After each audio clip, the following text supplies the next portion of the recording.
हमें हमारे पिता ईश्वर और प्रभु यीशु ख्रिस्ट की ओर से अनुग्रह और शांति मिले। आमीन। हम प्रार्थना करें। हे जीवित महान यहोवा पिता परमेश्वर, धन्यवाद देते हैं प्यारे पिता, तूने अब तक चलाया प्यारे पिता, और यह घड़ी यह पल है प्यारे पिता, हम तेरे जीवित वचन में से मनन करना चाहते हैं प्यारे पिता। हाँ, तेरी वचन के गुड़ रहस्यों की बातों को, राज रहस्य की बातों को प्यारे पिता तो मुझ पर रिवील कर, मुझ पर प्रकट कर प्यारे पिता, ताकि मंडली के सामने प्यारे पिता तेरे वचन के गुड़ रहस्य की बातों को बता पाऊँ, उनके साथ मैं शेयर कर पाऊँ प्यारे पिता। तो आप ही इस वचन के माध्यम से हमसे बातचीत कर प्यारे पिता, ताकि जो भी राज रहस्य की बातें हैं प्यारे पिता, जो कि 5 रोटी और 2 मछली के रूप में जो आश्चर्य कर्म है प्यारे पिता, उसके आत्मिक बातों को, भेद की बातों को प्यारे पिता हम सब मनन करने सके, समझने सके प्यारे पिता, और उसके द्वारा हम आशीषित होने पाए प्यारे पिता। तमाम दोष अपराध जो हमने तेरे विरुद्ध मन वचन कर्म से किए हैं क्षमा कर, और दिन आयोग्य प्रार्थना अपने बेटे उद्धारकर्ता मसीह के नाम से मांगते हैं, सुनिए और स्वर्गराज में ग्रहण करिए। आमीन। आइए हम लोग आज का उपदेश वचन सुनेंगे।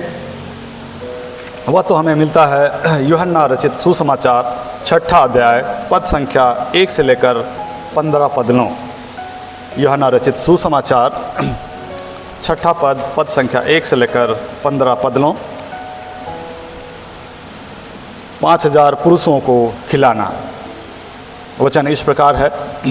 इन बातों के बाद यीशु गलील की झील अर्थात तिब्रियास की झील के पार गया, और एक बड़ी भीड़ उसके पीछे हो ली, क्योंकि जो आश्चर्य कर्म वह बीमारों पर दिखाता था वे उनको देखते थे। तब यीशु पहाड़ पर चढ़कर अपने चेलों के साथ वहाँ बैठ गया। यहूदियों के फसह का पर्व निकट था। तब यीशु ने अपनी आँखें उठाकर एक बड़ी भीड़ को अपने पास आते देखा, तो फिलिप्पुस से कहा, हम इनके भोजन के लिए कहाँ से रोटी मोल लाएं? उसने यह बात उसे परखने के लिए कही, क्योंकि वह आप जानता था कि वह क्या करेगा। फिलिप्पुस ने उसको उत्तर दिया, 200 दिनार की रोटी भी उनके लिए पूरी ना होंगी कि उनमें से हर एक को थोड़ी थोड़ी मिल जाए। उसके चेलों में से शमौन पतरस के भाई अंद्रियास ने उससे कहा, यहाँ एक लड़का है जिसके पास जौ की 5 रोटी और 2 मछलियाँ हैं, परंतु इतने लोगों के लिए वे क्या हैं? यीशु ने कहा, लोगों को बैठा दो। उस जगह बहुत घास थी। तब लोग उन जिनमें पुरुषों की संख्या लगभग 5000 की थी बैठ गए। तब यीशु ने रोटियां ली और धन्यवाद करके बैठने वालों को बांट दी, और वैसे ही मछलियों से भी जितनी वे चाहते थे बांट दिया। जब वे खाकर तृप्त हो गए तो उसने अपने चेलों से कहा, बचे हुए टुकड़े बटोर लो कि कुछ फेंका ना जाए। अतः उन्होंने बटोरा, और जौ की 5 रोटियों के टुकड़ों से जो खाने वालों से बच रहे थे 12 टोकरियां भरी।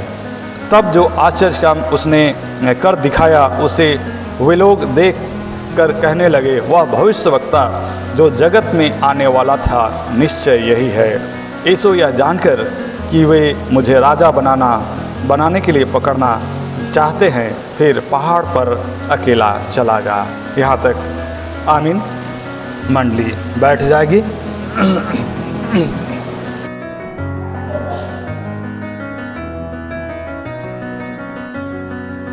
आज का जो उपदेश वचन है उसे हम लोग बचपन से संडे स्कूल से हम लोग सुनते आ रहे हैं। यह आश्चर्य कर्म जो है बहुत ही पॉपुलर आश्चर्य कर्मों में से एक आश्चर्य कर्म है, और हम लोग नया नियम में कुल 37 आश्चर्य कर्मों को देखते हैं, और उन 37 आश्चर्य कर्मों में सिर्फ दो ही आश्चर्यकर्म है जो कि चारों सुसमाचार में मिलता है, मत्ती, मार्क, लूका और यूहन्ना में। पहला तो यह 5 रोटी और 2 मछली का आश्चर्यकर्म, और दूसरा यीशु के जी उठने का आश्चर्यकर्म। तो इसका मतलब है यह आश्चर्यकर्म बहुत ही महत्वपूर्ण आश्चर्यकर्म है, और इसके माध्यम से यीशु मसीह गुड़ रहस्य की बातों को समझाना चाहते हैं। परंतु मैं वही सोच रहा था कि इसके बारे में मैं क्या तैयारी करूं। तो हम लोग सब कोई बचपन से सुनते आ रहे हैं, परंतु फिर भी थोड़ा ही तैयारी कर पाया हूं।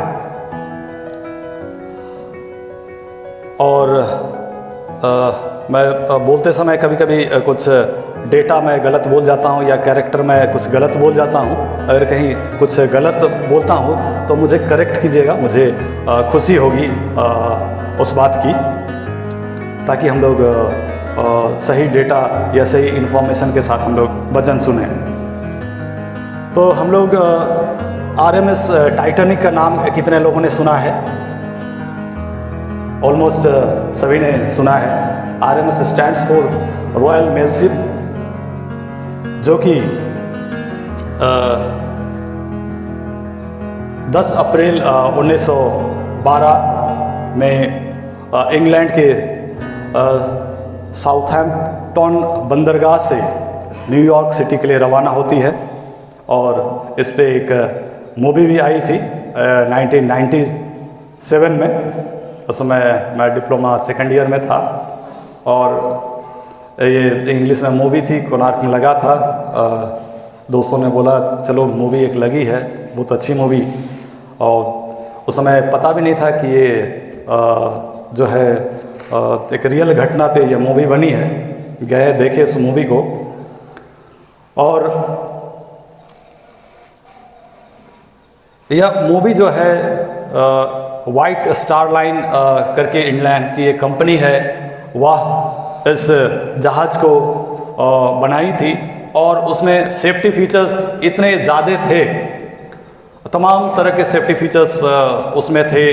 और ख़ासकर उसका जो शिप का जो निचला हिस्सा, जिसको हल बोला जाता है, वो और डबल लेयर का हल था। और पूरे जहाज़ का निचला हिस्सा को 16 कंपार्टमेंट में तब्दील किया गया था, वाटर टाइट कंपार्टमेंट। और कंपनी का कहना था कि इसमें से अगर 4 कंपार्टमेंट में भी पानी अगर घुस जाता है, डैमेज हो जाता है। पहला तो डबल लेयर हल था कि नीचे से कोई चट्टान या धारदार कोई चीज़ भी टकराए तो वह नीचे को डैमेज ना कर सके। परंतु इस पर भी अगर टकराता है, जो वाटर टाइट कंपार्टमेंट हैं उसमें भी पानी अगर घुसेगा तो नाव या जहाज़ डूबेगी नहीं। और इसलिए उसको उस कंपनी ने अनसिंकेबल शिप का नाम दिया था, कभी ना डूबने वाला। हमको लगता है कि कहीं ना कहीं वो नूह का जहाज़ से इंस्पायर होके शायद बना होगा।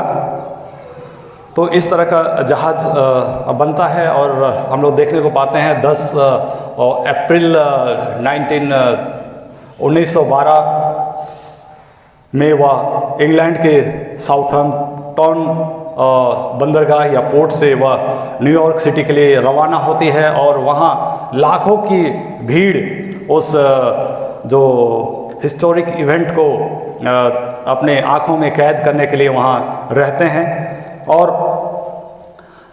वह जहाज़ वहाँ से निकल के चलती है, और सिर्फ 4 दिनों बाद एक बहुत बड़ा आइसबर्ग से, नॉर्थ अटलांटिक ओशन में एक बहुत बड़ा आइसबर्ग से, जो कि करीब करीब हमारे ये हॉकी फील्ड से थोड़ा सा बड़ा होगा, उतना बड़ा आइस का पहाड़ से टकरा जाता है। और वह 14 अप्रैल की रात 11:40 का समय रहता है, वह आइसबर्ग से टकराता है। और उसका जो राइट साइड का जो बो बोलते हैं, फ्रंट का पोर्शन, वह डैमेज हो जाता है। और जब उसका कैप्टन और उसको देखता है तो देखता है कि 6 कंपार्टमेंट जो है डैमेज हो चुका है, और इतने पर भी लोगों को नहीं बताता है। और जब चूँकि कंपनी ने उसको इश्तिहार ही ऐसा दे दिया था कि वह अनसिंकेबल है, अगर परमेश्वर भी आ जाए तो वह शिप नहीं डूब सकती है, इस प्रकार का प्रचार किया गया था। परंतु हम देखते हैं कि 2 घंटा होते होते वह जहाज़ डूब जाती है, और करीबन उसमें 2200 लोग से अधिक लोग उसमें सवार थे, जो कि इंग्लैंड के जानी मानी हस्ती थे, इंडस्ट्रियलिस्ट थे, और सेलिब्रिटीज़ थे, बड़े बड़े बिजनेसमैन उसमें सफ़र कर रहे थे। और कंपनी एक रिकॉर्ड बनाना चाहती थी, एक विशालकाय जहाज़ तो थी ही, और जो इंग्लैंड से न्यूयॉर्क तक का सफ़र जो कि 7 से 8 दिन लगता है जहाज़ में, वह 6 दिन में कंप्लीट करने का प्रण व्हाइट स्टार लाइन कंपनी ने लिया था, जिसके वजह से उसका स्पीड जो है बर्फ़ का चट्टान का जो चेतावनी मिलने पर भी वह कम नहीं किया, और वही 40 किलोमीटर पर आवर की स्पीड से चलती रही। और हम देखते हैं कि अल्टीमेटली 4 दिनों के बाद ही वह अनसिंकेबल शिप सिर्फ 2 घंटा लगता है और वह डूब जाती है। और उसी समय जब यह जहाज़ डूबते रहता है, एक दूसरा शिप जो है वो बनते रहता है, जिसका नाम था SS मेडिना, जो कि न्यूयॉर्क की कंपनी है उसको बनाती है। और वह इतना विशालकाय या इतना बड़ा नहीं था जितना बड़ा कि ये आपको टाइटैनिक था, परंतु यह जहाज़ बरसों टेक्सास और न्यूयॉर्क के बीच में जो सामान खासकर प्याज वगैरह सब लाया ले जाना करती थी। और यह द्वितीय विश्व युद्ध में वह सैनिकों को और आर्म्स को भी ले जाने के काम करती थी। द्वितीय विश्व युद्ध कब हुआ था जी के 1939 से शुरू हुआ था, 45 में ख़त्म हुआ था, या 48 में युद्ध में उसको कई बार उस पर गोले दागे गए और था वह शिप।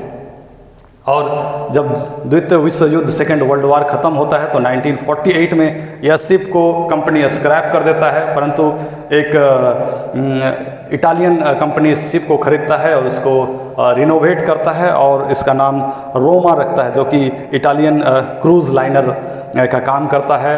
और 48 से 52 तक यह सर्विस देता है। उसके बाद इसी को इटालियन कोस्टा लाइन फ्लीट में तब्दील कर दिया जाता है, जिसका नाम रहता है फ्रैंका सी। और अल्टीमेटली 1977 में MV डॉलर्स के नाम से यह शिप कन्वर्ट होता है, जो कि एक मिशनरी इसको कन्वर्ट करता है शिप को। और यह जहाज़ जो है समुद्र में एक चलता फिरता एक विशालकाय लाइब्रेरी के रूप में तब्दील हो जाता है, जिसमें कि बहुत सारे क्रिश्चियन या मसीही किताब और अन्य किताबों का बहुत बड़ा लाइब्रेरी रहता है। और इस प्रकार यह बहुत दिनों तक यह शिप, जो कि इतना विशालकाय नहीं था, वह चलता है। और हम देखते हैं कि ये करीब 95 इयर्स के बाद इसको स्क्रैप कर इसको कंपनी बेच देती है। तो हम देखने को पाते हैं कि परमेश्वर जो है जो साधारण चीज़ों से, जो छोटे छोटे चीज़ों से अपना महिमा के लिए इस्तेमाल करता है। ऐसा ही हम मनुष्यों के साथ भी होता है कि जो कमज़ोर हैं, दुर्बल हैं, लाचार हैं, उन्हें को परमेश्वर अपनी महिमा के लिए इस्तेमाल करता है। मैं एक पास्टर को जानता हूं, जो कि मैं नॉर्थ बिहार में था, एक पेंटिकोस्टल का पास्टर था, एक बिहारी था, पासवान था, जो कि सिर्फ 5 क्लास तक पढ़ा था, परंतु वह अच्छी अंग्रेजी लिख पढ़ लेता था। और जो फॉरेन से आए हुए जितने भी एवांजलिस्ट लोग थे उनके साथ उनका उठना बैठना रहता था और बहुत ही सुंदर वचन को प्रचार करता है। और जैसे कि हम वचनों में भी पाते हैं, परंतु परमेश्वर ने जगत के मूर्खों को चुन लिया कि ज्ञानवानों को लज्जित करें, और परमेश्वर ने जगत के निर्बलों को चुन लिया कि बलवानों को लज्जित करें। और पहला कोरिन्थ 1 उसका 27, इसी प्रकार मेरा अनुग्रह तेरे लिए बहुत है, क्योंकि मेरी सामर्थ निर्बलता में सिद्ध होती है। दूसरा कोरिन्थ 12 और उसका 9 पद, माई grace is sufficient for you, for my power is made perfect in weakness. और इसका हम लोग उदाहरण, कई एक उदाहरण हम लोग बाइबल में पाते हैं। पहला उदाहरण हम लोग पाते हैं मूसा जिस समय इस्राएलियों को मिस्र देश से निकाल के ले जा रहा है, और आगे सामने लाल सागर है और पीछे मिस्र के फिरौन के सैनिक हैं, और वह उस समय लाचार है, बेबस है, और किसी प्रकार का कोई संसाधन नहीं है कि हम लोग लाल सागर को पार करें। उसी समय, ठीक उसी समय परमेश्वर कहता है तो अपना लाठी सागर की ओर उठा और सागर 2 भाग हो जाएगा। और हम लोग देखते हैं कि वह होपलेस मोमेंट में लाल सागर 2 भाग हो जाता है और इस्राएली सुरक्षित वहाँ से निकल जाते हैं। उसी प्रकार हम लोग दाऊद के विषय में भी देखते हैं कि किस प्रकार दाऊद ने गोलियत को हराया। चरवाही का काम करता था, और जो गोलियत जो कि फलिस्तीनी सेना की ओर से लड़ रहा था, वह एक जायंट या एक दानव कहेंगे जो कि 9 फीट 9 इंच हाइट का था। 9 फीट बोलने से आपको कम से कम वो जो ऊपर का जो ये लगा हुआ है क्या बोलते हैं, ग्रिल लगा हुआ, उतना हाइट का एक दानव था। और दाऊद जो था एक छोकरा या लड़का कहेंगे जो कि 20-22 साल का रहा होगा, उसके सामने बेबस और लाचार दिखता है। परंतु हम देखते हैं जब लड़ने जाता है तो राजा साउल उसको अपना आर्मर और तलवार दे देता है, बोलता है जा बेटा लड़, ऐसे। परंतु जब उसको राजा का आर्मर झीलम पहनाया जाता है, टोप पहनाया जाता है और तलवार दे दिया जाता है, वो चल ही नहीं पाता ठीक से, क्या करेगा? फिर सबको उतार कर फेंकता है और वही जो चरवाहा वाला वस्त्र है उसको पहनता है, और एक हाथ में डंडा और दूसरा हाथ में क्या बोलते हैं उसको, स्लिंग, ढेलकुशी यार, हाँ ढेलकुशी, और 5 पत्थर चुन के लेता है। तब गोलियत उसको बोलता है तुम क्या समझ के मेरे पास आया कि मैं कोई कुत्ता हूँ, चल लाठी पकड़ के आया, मैं तुम्हें मार कर तुम्हारा मांस मैं आकाश के चिड़ियों को खिला दूंगा। तब दाऊद बोलता है मैं इस्राएल का परमेश्वर यहोवा की ओर से आया हूँ। यहाँ भी हम एक निर्बलता को देखते हैं, परंतु दाऊद को दृढ़ विश्वास था परमेश्वर के ऊपर, और यही दृढ़ विश्वास जो है वहाँ काम करता है। और इसी प्रकार हम लोग न्यायों की किताब में गिदोन के बारे में हम लोग पढ़ते हैं, जबकि 7 वर्ष इस्राएलियों को मिघानियों के हाथ में परमेश्वर सौंपता है और गिदोन को खड़ा करता है उनसे छुड़ाने के लिए। तो गिदोन अपना जो 32,000 सैनिकों को लेके एक मिदानियों के जो 1,35,000 सैनिकों से लड़ना था। परमेश्वर क्या बोलता है, ये जो जबकि रेशियो 3:1 का था, 3-3 मिदानी अगर एक इस्राएली को कोई मारे तभी हार निश्चित था। यहाँ भी निर्बलता, दुर्बलता और होपलेसनेस यहाँ भी था, परंतु परमेश्वर बोलता है कि अभी भी तुम्हारे पास ज़्यादा सैनिक हैं, और बोलता है कि जितने लोग डर गए हैं उनको बोल दो घर चले जाएंगे। पहला खेप में 22,000 लोग वापस चले जाते हैं। फिर आगे बढ़ता है और कहता है कि वो जो नदी या झरना जो भी है उसमें पानी पीने के लिए सैनिकों को बोलता है, सिलेक्शन के लिए कि कितने आगे जाएंगे। तो कुछ लोग ऐसे हाथ उठा के पानी पीते हैं। जब ऐसे हाथ उठा के पानी पिएंगे तो हथियार को रखेंगे, तो कोई आक्रमण करेगा तो उसको कैसे रक्षा करेंगे। इसलिए बोलता नहीं, जो लोग ऐसे हाथ में उठा के पानी पिए उनको तो घर भेज दे, वो लोग लड़ने के योग्य नहीं हैं। और जितने लोग कुत्ते के समान जीभ से चाट के चपड़ चपड़ करके पानी पिए उनको ले, और वही 300 लोग से मैं तुम्हें जीत दिलवाऊंगा। कहीं ऐसा ना हो कि इस्राएली बोलें कि हमने यह युद्ध अपने भुज बल से जीता है। और हम लोग देखते हैं कि उन्हें गिदोन कहता है कि तलवार भाला और ढाल लेने के लिए नहीं कहता है, उन्हें कहता है कि एक हाथ में मसाल और दूसरा हाथ में नरसिंगा और एक खाली घड़ा लेके जाओ। और देखते हैं कि रात के समय जिस समय सोते रहते हैं और वो लोग उनके दुश्मनों की छावनी में प्रवेश करते हैं और नरसिंगा फूंकते हैं और मसाल और घड़ों को फोड़ते हैं, और देखते हैं कि कंफ्यूज प्रकार से वह परमेश्वर एक बड़ी जीत को वहाँ उन्हें दिलाता है। तो इस प्रकार से हम लोग देखते हैं कि परमेश्वर का यह वचन मेरी सामर्थ्य निर्बलता में सिद्ध होती है, उनका ये कुछ एग्जाम्पल है। और हम आज का जो पृष्ठभूमि है उसमें हम लोग देखते हैं कि यीशु मसीह जिस समय अपना सेवकाई आरंभ किया और उनका पॉपुलैरिटी बढ़ते गया और लोग भीड़ के भीड़ यीशु के पीछे आने लगे, और इसलिए यीशु अपने चेलों को लेकर तिबरियास झील या गलील का झील के दूसरी छोर चला जाता है ताकि थोड़ा सा रेस्ट कर सके। परंतु जैसे ही लोगों को पता चलता है कि यीशु मसीह तिबरियास झील के दूसरी ओर चला गया, करीबन बाय शिप 7 किलोमीटर होगा, तो लोग घूमकर झील को घूमकर, जो कि करीब 15-16 किलोमीटर होगा, घूमकर यीशु के पास चले जाते हैं।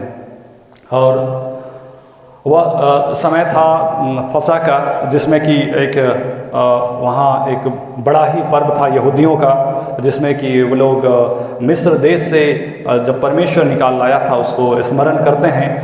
और वो लोग इंतज़ार इस बात का करते हैं कि मूसा के द्वारा जो भविष्यवाणी की गई है व्यवस्था विवरण 18:15 में कि मैं तेरे भाइयों में से तेरे समान एक नबी को उत्पन्न करूंगा, तो उसकी सुनना।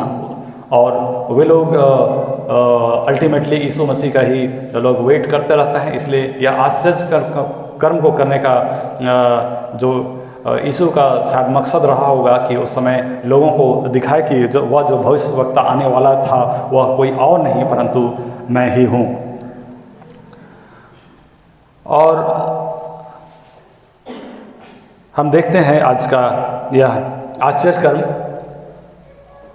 जब लोग यीशु के पास आते हैं तो वह लोगों पर तरस खाता है। और एक सुसमाचार में तो लिखा हुआ है कि वह उन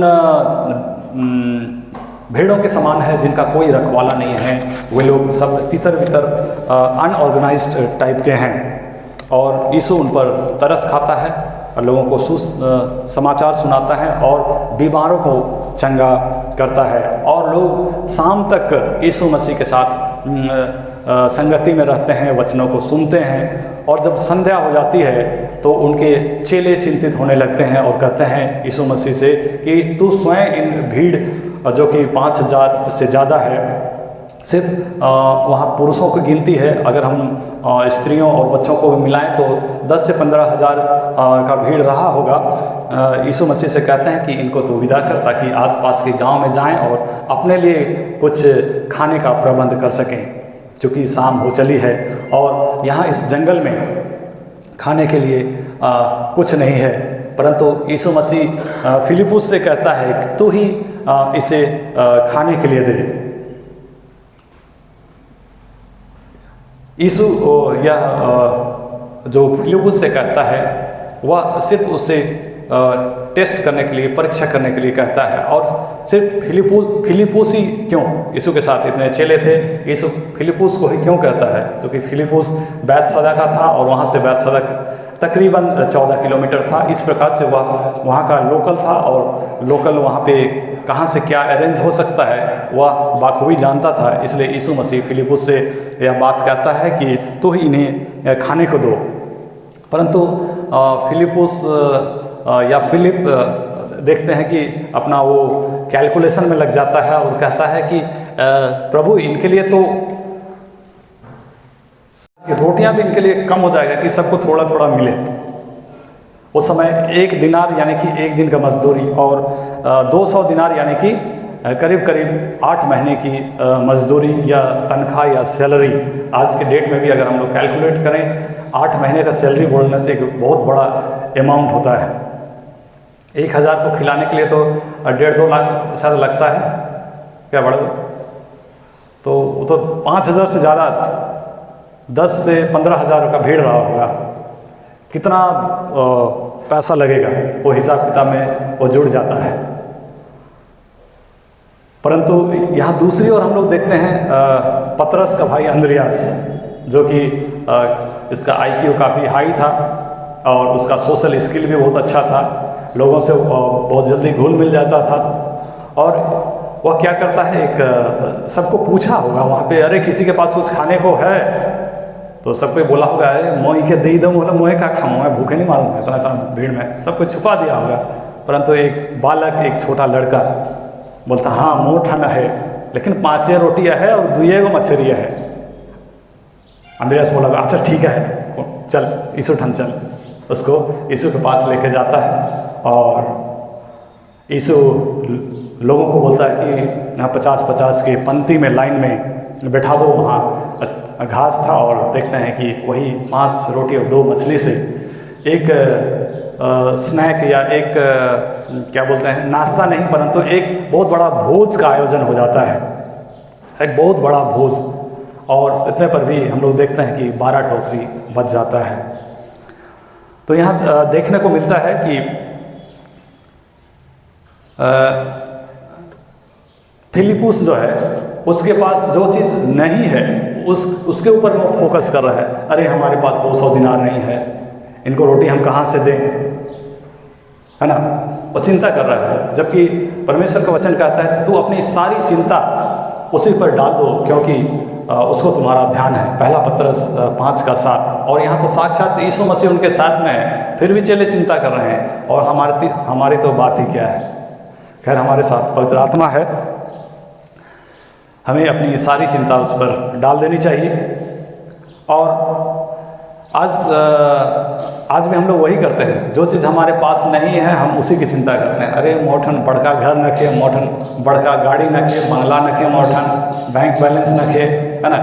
जो चीज़ हमारे पास है उसके ऊपर कंसंट्रेट न करके जो चीज़ हमारे पास नहीं है, अरे फलाना ठन बड़का गाड़ी है, फलनी ठन बड़का बंगला है, घर है, मोर उससे होता फल कितना अच्छा है ना। परंतु यहाँ देखते हैं कि अंद्रियास जो कुछ उसके पास था, जो चीज़ अवेलेबल था, उसी पर वो कंसंट्रेट करता है और उसी को प्रभु के पास लाता है। और वही जो थोड़ा सा चीज़ है जो कि इनसिग्निफिकेंट था वह बहुत हो जाता है और उसमें से बहुतायत की वजह से वह बच भी जाता है। जैसे कि हम लोग पढ़ते हैं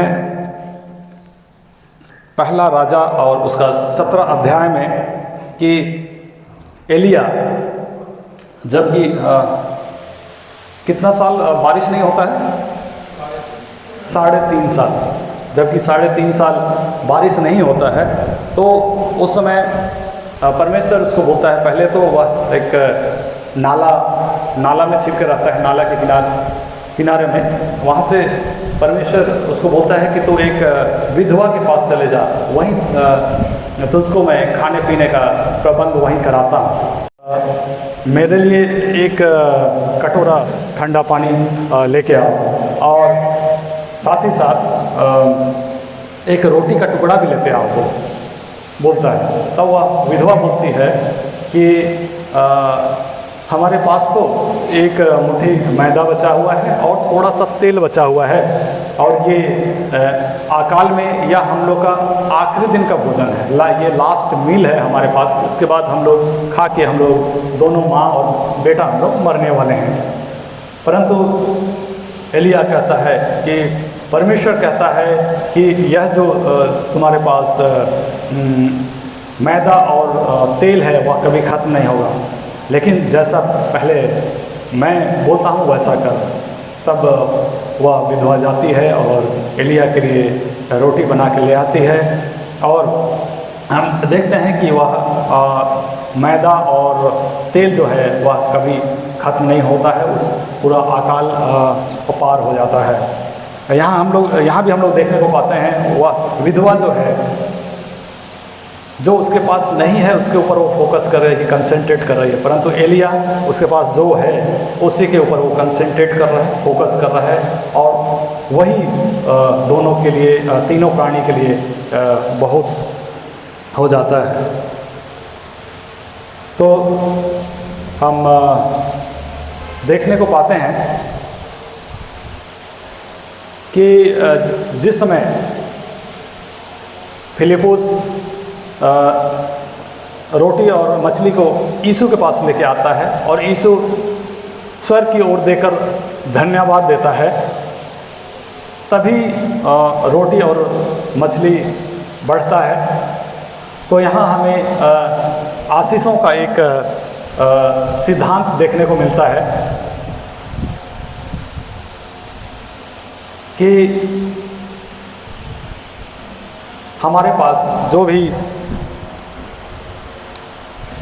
साधन है, जो भी संसाधन है, या हमारे पास जो भी इनकम है, चाहे वह महीना का सैलरी हो, मजदूरी हो, या अगर हम बिजनेस करते हैं तो उसका जो प्रॉफिट है उससे हम लोग खर्च करने से पहले उसको हम लोग परमेश्वर के हाथ में सौंपें और उसके लिए उसे धन्यवाद दें, और उसके बाद उसको हम लोग खर्च करें। तब हम देखने को पाएंगे कि उस पर हमें बहुतायत की आशीष मिलती है और हमें भरपूरी का जीवन हमें मिलता है। और साथ ही साथ हम देखने पाते हैं कि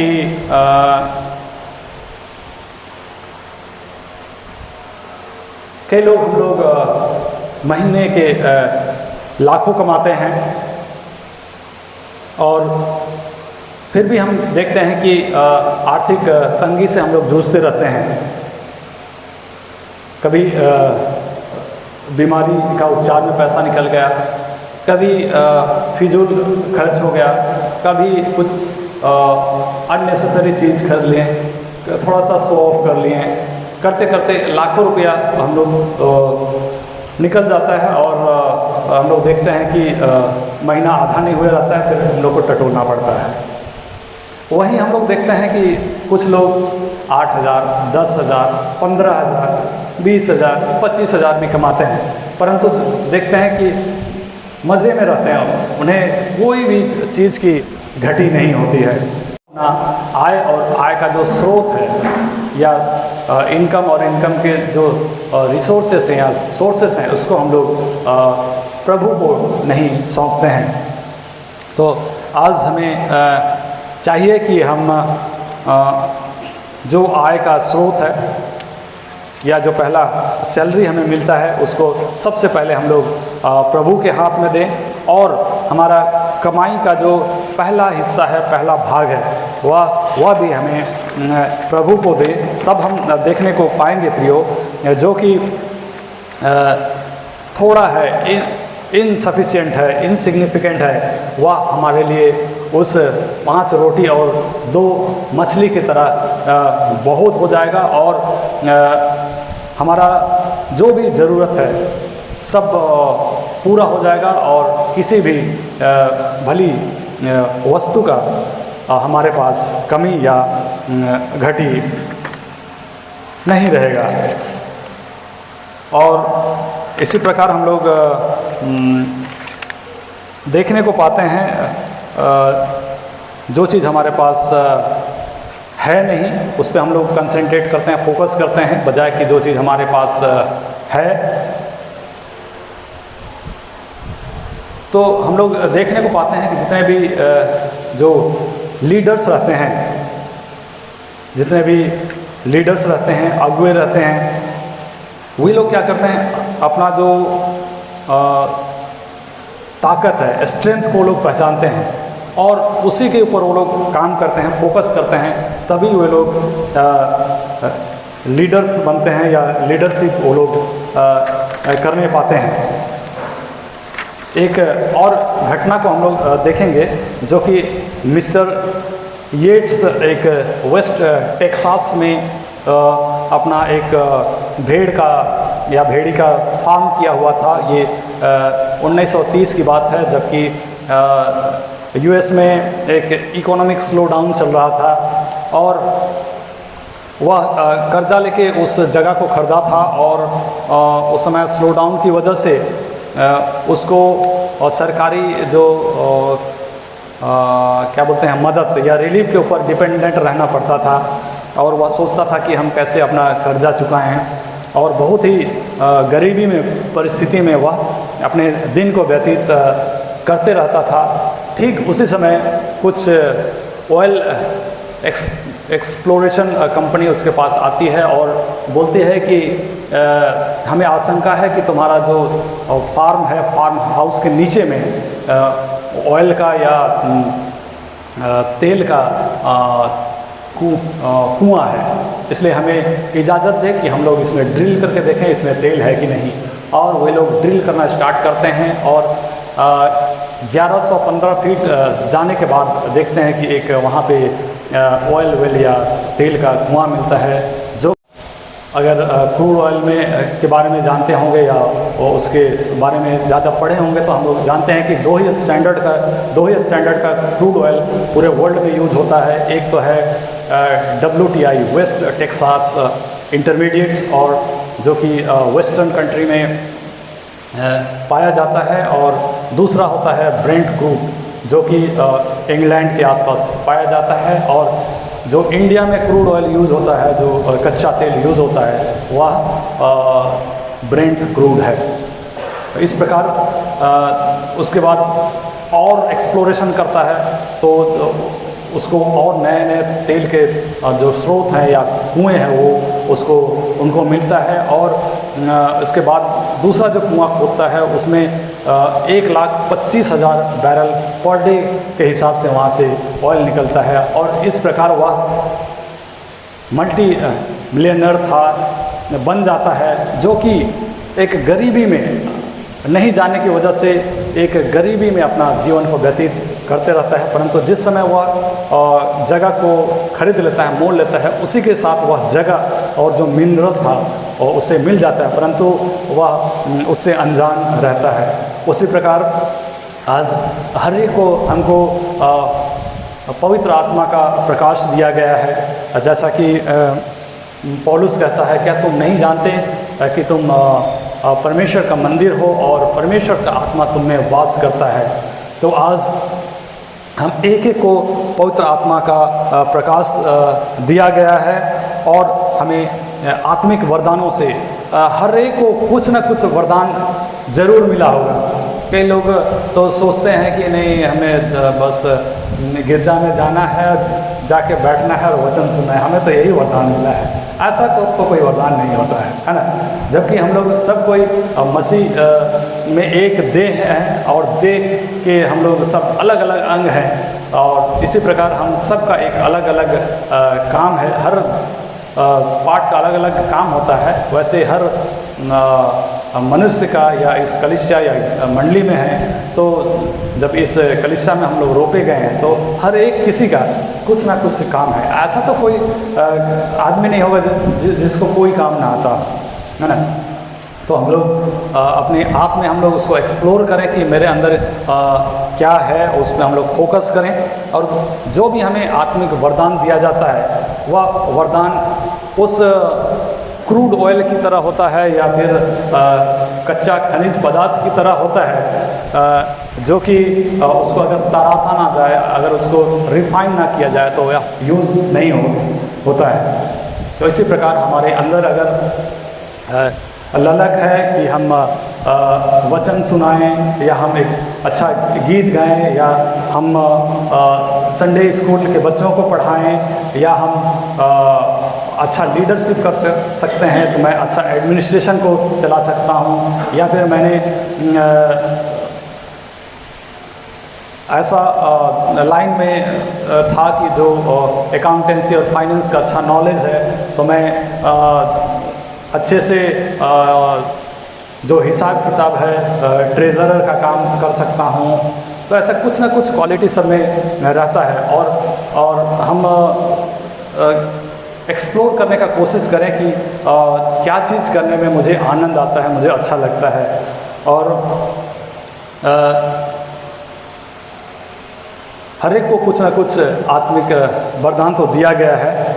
जैसे जो है हम भविष्यवाणी कर सकते हैं, हम अन्य भाषा बोल सकते हैं, और इसी प्रकार अगर हमें इन्फॉर्मेशन का गिफ्ट है तो हम लोगों को विस्डम हम बांट सकते हैं, नॉलेज बांट सकते हैं हम लोगों को। और इसी प्रकार अगर हमें कुछ एक्शन का गिफ्ट है तो हम कुछ करने का हमें अगर वरदान मिला है ना, जैसे चंगाई करने का वरदान अगर मिला है तो हम लोगों के लिए चंगाई के लिए प्रार्थना करें। तो इस प्रकार हम लोग आत्मिक वरदान को देखें कि हमें क्या आत्मिक वरदान मिला है। तो हम देखते हैं यीशु मसीह फिलिप्पुस को पूछता है तो वह इंफॉर्मेशन के लिए नहीं पूछता है, बट वह एजुकेशन के लिए पूछता है, क्योंकि परमेश्वर को सब चीज़ पता है, और उसका जो ज्ञान है, उसके ज्ञान के आगे हम कुछ भी नहीं हैं। इसीलिए वह इंफॉर्मेशन के लिए नहीं पूछता है, वह उसका एजुकेशन के लिए पूछता है। परमेश्वर चाहता है कि हम उस पर ट्रस्ट करें, विश्वास करें, और वह चाहता है और देखना चाहता था कि वह उसके ऊपर कितना विश्वास करता है। तो आज का जो मसीही जीवन है वह भी ऐसा नहीं कि हम लोग बस बपतिस्मा ले लिए और बस संडे के संडे गिरजा गए, वचन सुन लें, उसके बाद बाकी 6 दिन अपना क्या बोलते हैं शरीर के लिए हम लोग परेशान हैं, वचन नहीं पढ़ रहे हैं। परंतु क्रिश्चियन लाइफ एक ऐसा लाइफ है जब हम यीशु मसीह में रोपे जाते हैं तो हमें प्रतिदिन विश्वास में बढ़ना है, वचन में बढ़ना है, और यही एक सही जो है एक मसीही लाइफ या एक क्रिश्चियन लाइफ है। Christianity is not the religion बोलते हैं, but it is the way of life, है ना। तो आज 5 रोटी और 2 मछली से हमें 5 लेसन या 5 शिक्षा हमें मिलता है कि पहला तो है कि परमेश्वर के लिए कुछ भी असंभव नहीं है, कोई भी चीज़ असंभव नहीं है। वह अद्भुत युक्ति करने वाला परमेश्वर है, और उसे अपना काम को अंजाम देने के लिए हमारे रुपये पैसा की आवश्यकता नहीं है। और दूसरा में हम लोग देखते हैं कि परमेश्वर जो है उसके पास जो भी हम चीज़ लेके आते हैं उसको वह मल्टीप्लाई करता है, उसको वह बढ़ाता है। जैसे पहला कोरिन्थ 3:6 को कोई पढ़ेंगे?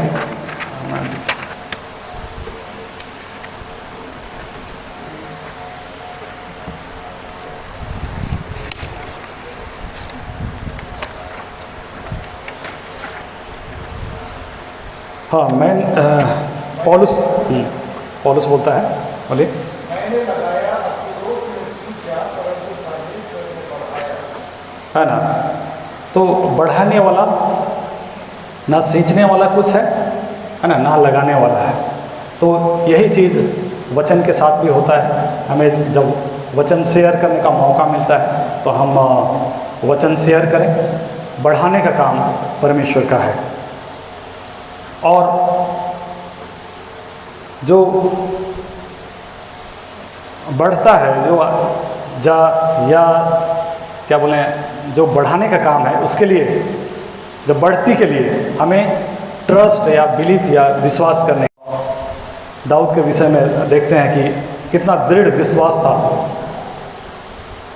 और वह गोलियत से मुकाबला करने के लिए पहुंच जाता है।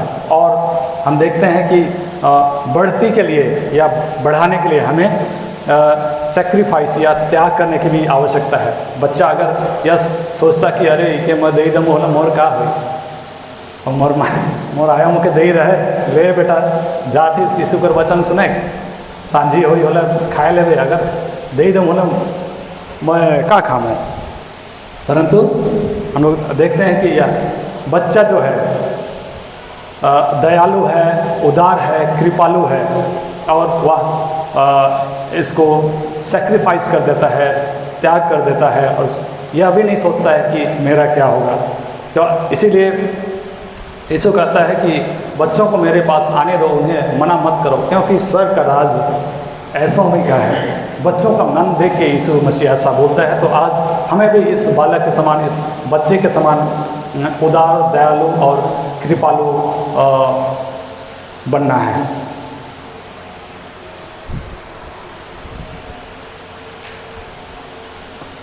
तो आज 5 रोटी और 2 मछली के माध्यम से यीशु मसीह हमें यही